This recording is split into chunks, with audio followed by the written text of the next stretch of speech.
Coming up next on the Jeff Crilley Show, we're going to look at some of the unsung heroes of the skies. We're talking, of course, about flight attendants and what they've been through these past couple years. That's just ahead.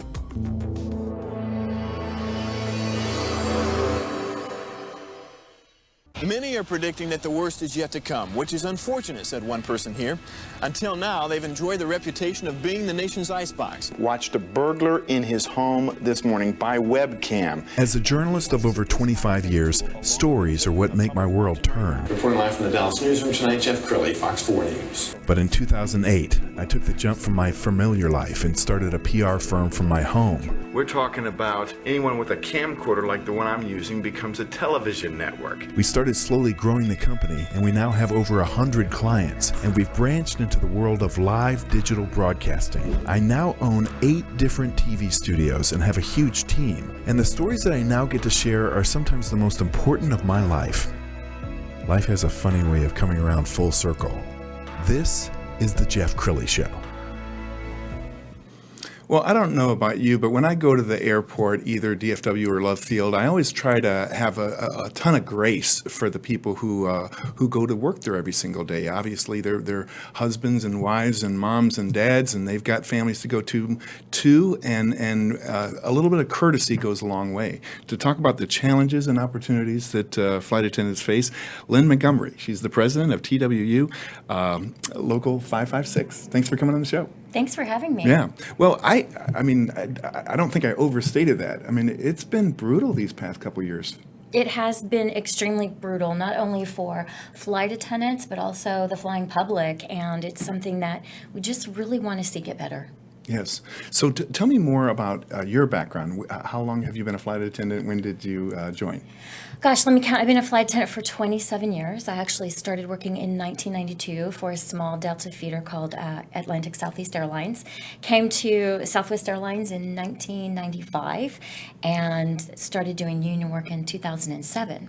So I'm still a flight attendant, but I now am working as the flight attendant union leader at TWU Local 556, Transport Workers Union, and I oversee 17, really closer to 18,000 flight attendants. That's amazing. And tell me more about the relationship with the passengers during COVID. So COVID hits. There's no playbook for this. We're all just kind of making it up as we go along, and the airlines were faced with challenges, but they're putting you on the front line. What was that like? It was really hard on flight attendants. They had, at first, nobody knew that the COVID-19 pandemic was going to last longer than just even a couple of weeks. It went on for 2 years, and the years that we had to wear masks and we had to be constantly making sure that others were wearing masks, people became hostile because of the stress and tensions of having to wear a mask or having to be out of control, the lockdowns.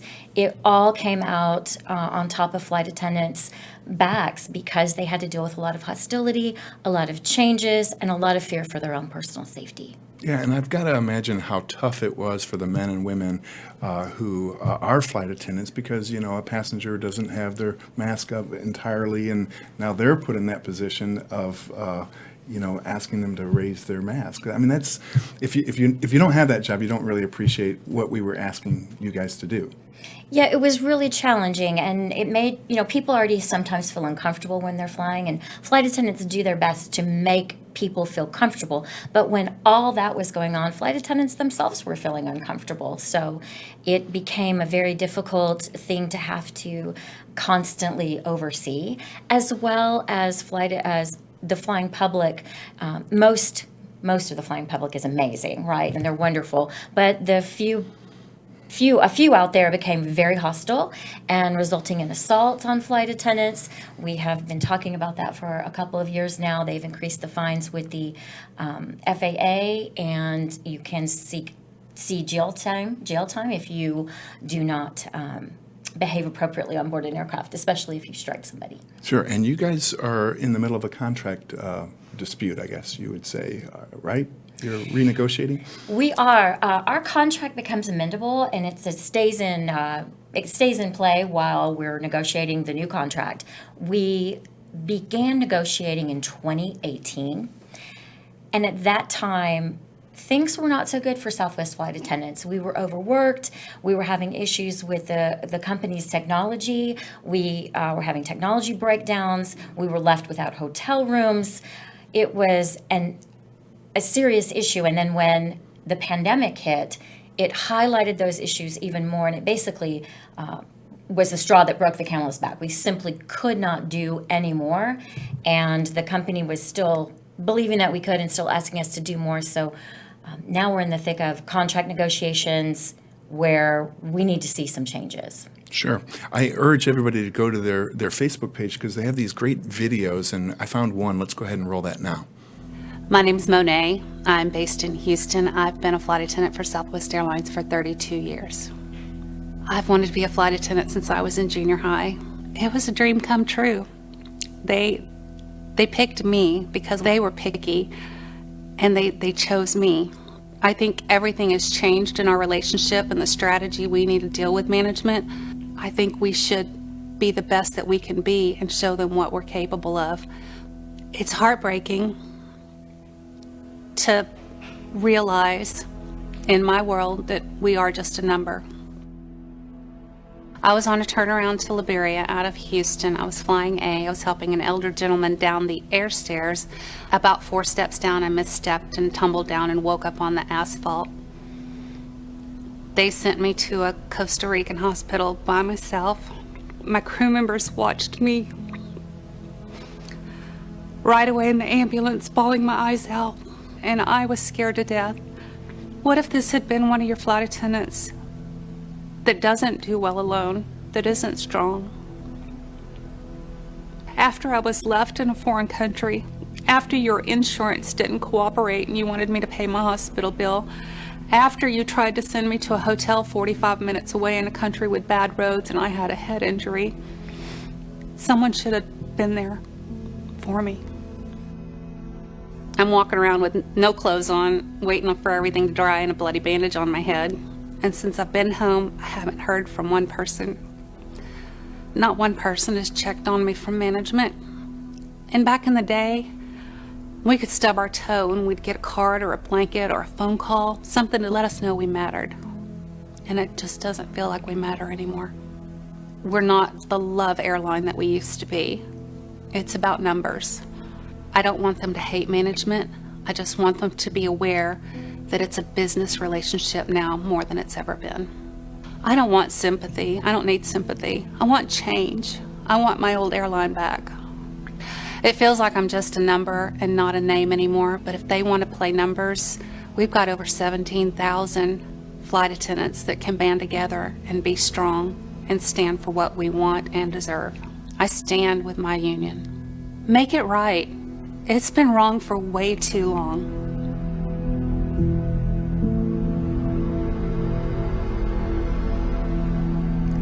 I think a lot of people would be shocked to hear this because everybody remembers Herb Kelleher, and this is the happy airline. This is the little airline that could. Are conditions really deteriorating? Oh, yes. They not only are deteriorating, they have been deteriorating since even before the pandemic.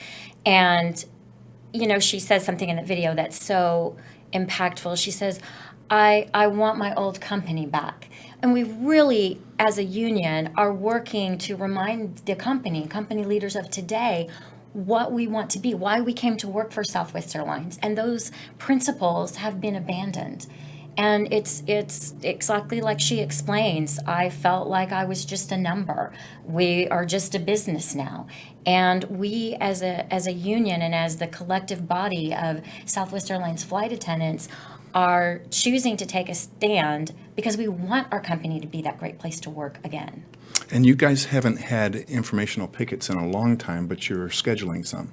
Yes, we're scheduling some at the end of September. In fact, September 27th, off-duty flight attendants will be picketing informational picket nationwide from coast to coast. We will have a picket in every single base that Southwest Airlines operates out of, every crew base.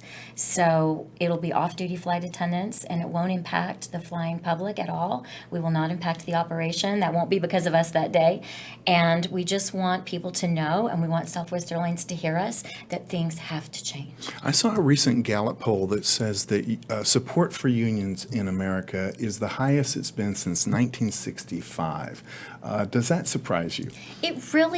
It is a surprising number with how unions have not been so popular, but it doesn't surprise me that workers want to have a say in their workplace again. And that is how you do that, through a union. You know, we're not a third party. We're actually the flight attendants. We're actually the employees of Southwest Airlines. And we want to have a say in how our job is done and how our job is done best. That's what a union brings you. Just without getting into the nitty gritty, is it wages? Is it benefits? Is it overtime? Tell us what the basic dispute is. Yeah, the disputes are many. Mostly it is to modernize a contract that hasn't been modernized since our operation modernized. We need to see, like currently a big issue is flight attendants have to be on call for 24 hours a day. And that's very taxing and very exhausting. They can get called anywhere from 3 to 3 in the morning. And that needs to change. We need to go to a time of reserve where you have a shift that doesn't go on for 24 hours. We need to see that if there's going to be an irregular operation occur, that flight attendants have a hotel room at the end of that long day. We need to see that flight attendants are paid for their busiest time, which is during boarding. You know, we have a real impact on the company making money. Southwest flight attendants love Southwest Airlines. We love our customers, and we really go the extra mile to make them be able to be there on time, have a great experience, and come back to Southwest Airlines. And a lot of people say they come back to Southwest because of Southwest Airlines flight attendants. But it seems that our upper leadership has completely forgotten that. And when the traveling public finds out about the situation, do you think you'll have the public support?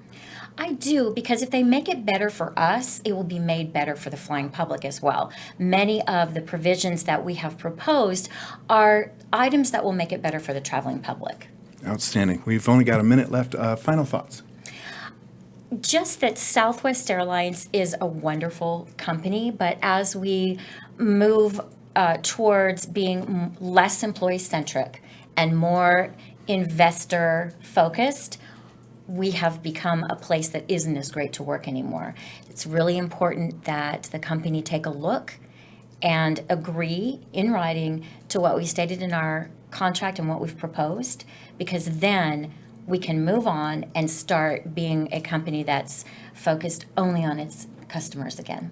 Lyn, thank you for coming on the show. We're going to end with the website, which is at makeitrightswa.org. Lyn Montgomery, thanks for coming on. And that's it for now. We'll see you next time.